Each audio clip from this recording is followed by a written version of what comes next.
Yes, what happened today in your petition? Yes.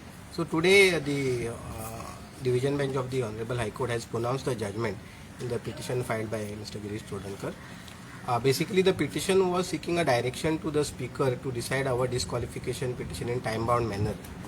The major contention of the Speaker was that the court cannot direct the Speaker to decide the disqualification petition. High Court cannot direct.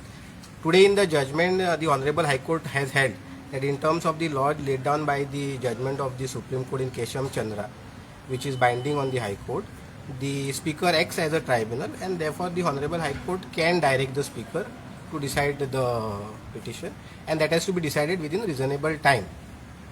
The High Court has accepted our contention that the Honorable High Court has the power to direct the Speaker to decide the petition in a time-bound manner.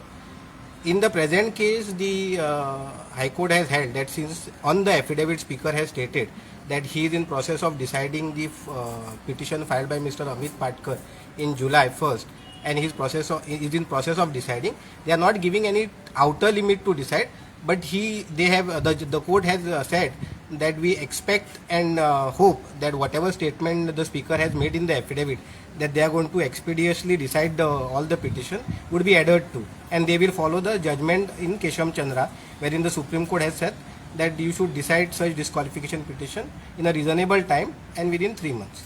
There is no specific direction or outer time limit given, because the court says that we expect and hope that whatever statement the Honorable Speaker has made in his affidavit to say that he is expeditiously deciding all the petition would be adhered to.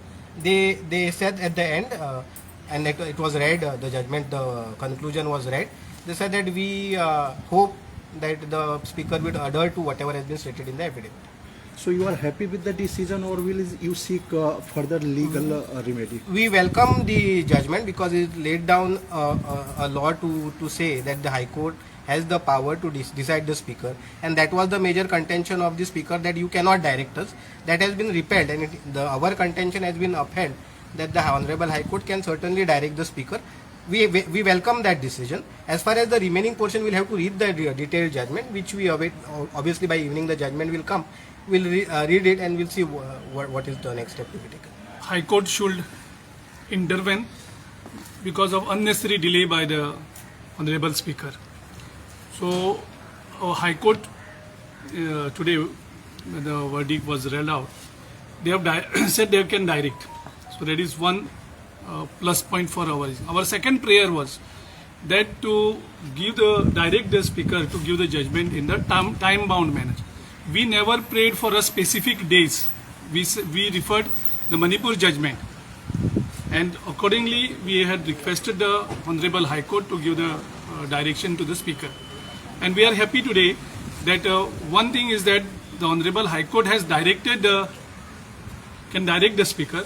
Number two, whatever we prayed that it should be within the time bound that is set by the Supreme Court. We never prayed for the specific days to be directed. And the Honorable High Court's order today also says that within the time bound, as per the order given by the Honorable High Court of in the Manipur matter.